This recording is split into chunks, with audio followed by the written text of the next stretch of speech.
Assalamualaikum warahmatullahi wabarakatuh. Perkenalkan, nama saya Aurora Larasati, absen 7 dari kelas 11-3. Kali ini saya akan memaparkan materi mengenai sejarah dari BPU PKI. Pernah nggak sih kita membayangkan seperti apa wajah Indonesia sebelum ia benar-benar lahir? Sebelum sangsaka merah putih berkibar, sebelum teks proklamasi dibacakan, ada sebuah ruang diskusi, sebuah meja perundingan, di mana gagasan tentang Indonesia dirangkai dari nol. Nah, inilah kisah tentang badan yang meletakkan fondasi pertama negara kita, yaitu BPU PKI. Badan Penyelidik Usaha-Usaha Persiapan Kemerdekaan Indonesia. Di tengah tekanan militer dan krisis logistik ini, Indonesia bagi Jepang bukan sekedar tanah jajahan. Ia adalah benteng terakhir, sumber bahan mentah, basis logistik perang, dan wilayah strategis pertahanan. Namun, Jepang menghadapi masalah besar. Semakin menguatnya perlawanan rakyat Indonesia, rakyat sudah lelah dengan penderitaan di masa pendudukan.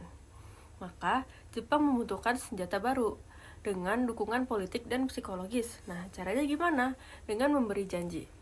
Pada tanggal 7 September 1944, Perdana Menteri Jepang Kuniaki Koiso mengumumkan kemerdekaan untuk Indonesia. Nah, janji itu bukanlah hadiah, melainkan strategi politik. Tujuannya itu untuk menenangkan gejolak, menarik simpati, dan menggerakkan rakyat Indonesia untuk membantu Jepang bertahan melawan sekutu. Dari janji inilah BPU PKI akan dilahirkan. Sebagai bukti keseriusan atau setidaknya untuk menjaga penampilan, Jepang pun membentuk sebuah badan resmi. Pada 1 Maret 1945, pembentukannya diumumkan.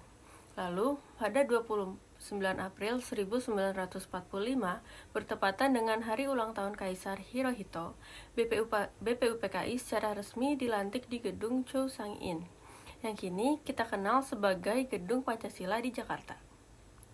Badan ini dalam bahasa Jepang disebut Dokuritsu Junbi Kosakai. Ketuanya adalah seorang dokter dan tokoh berpengaruh dari kalangan priai Jawa, yaitu Dr. Rajiman Widyodiningrat. Wakil ketuanya ada dua, Ichiban Ase Yoshio dari pihak Jepang dan RP Suroso dari Indonesia. Sekretarisnya adalah Abdul Ghaffar Pringgodikdo dan KRT Aryo Pringgodikdo. Yang menarik adalah komposisi anggotanya. Terdiri dari 62 tokoh Indonesia dan 7 perwakilan Jepang. Nah, yang perlu dicatat, tidak memiliki hak suara.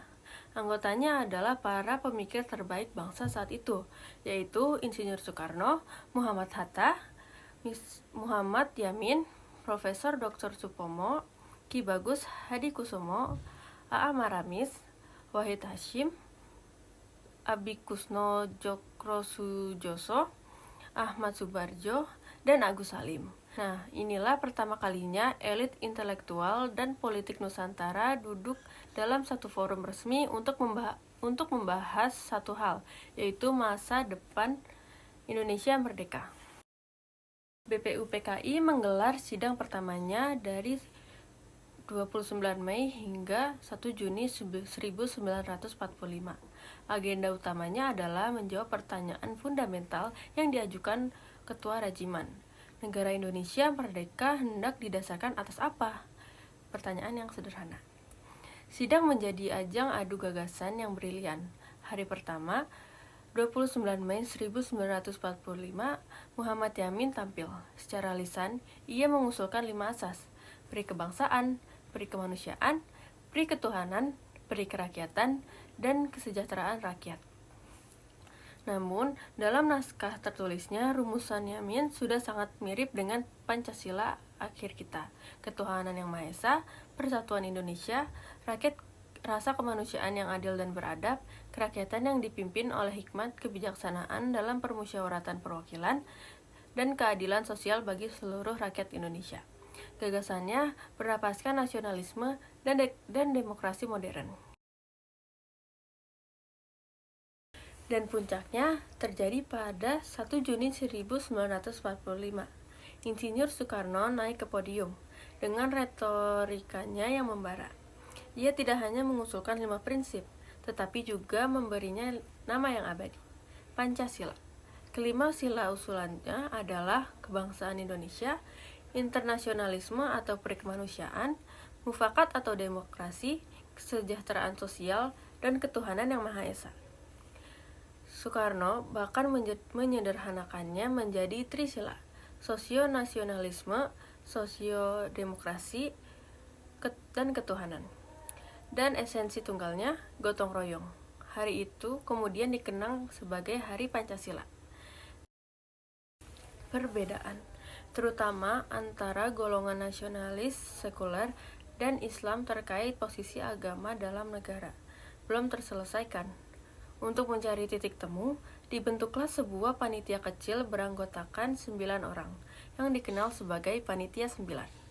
Mereka diketuai Soekarno dengan anggota Hatta, Yamin, Supomo, A. Maramis, Abi Kusno Djokrosujoso, Wahid Hasyim, Ki Bagus Hadikusumo, dan Ahmad Subarjo. Setelah berdiskusi, pada 22 Juni 1945, mereka berhasil mencapai kesepakatan bersejarah, yaitu Piagam Jakarta atau Jakarta Charter. Rumusan dasar negaranya menjadi: dengan dasar negara yang sudah dirumuskan, BPUPKI mengadakan sidang kedua pada 10-16 Juli 1945. Fokusnya kini lebih teknis, yaitu menyusun konstitusi negara. Dibentuklah panitia perancangan UUD yang diketuai Soekarno dengan Supomo sebagai arsitek utamanya. Pada intinya, dalam sidang kedua ini, kerangka negara Indonesia modern sudah berdiri. Dari gagasan filosofis, kini telah berubah menjadi dokumen hukum yang siap dijalankan. Dengan selesai tugas utamanya, merumuskan dasar negara dan menyusun rancangan UUD, keberadaan BPUPKI pun berakhir. Pada 7 Agustus 1945, badan ini secara resmi dibubarkan oleh Jepang.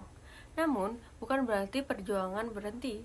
Jepang segera membentuk badan baru, yaitu PPKI, dengan tugas mengesahkan dan melaksanakan kemerdekaan. Demikian pemaparan materi dari saya. Mohon maaf bila ada salah kata. Wassalamualaikum warahmatullahi wabarakatuh.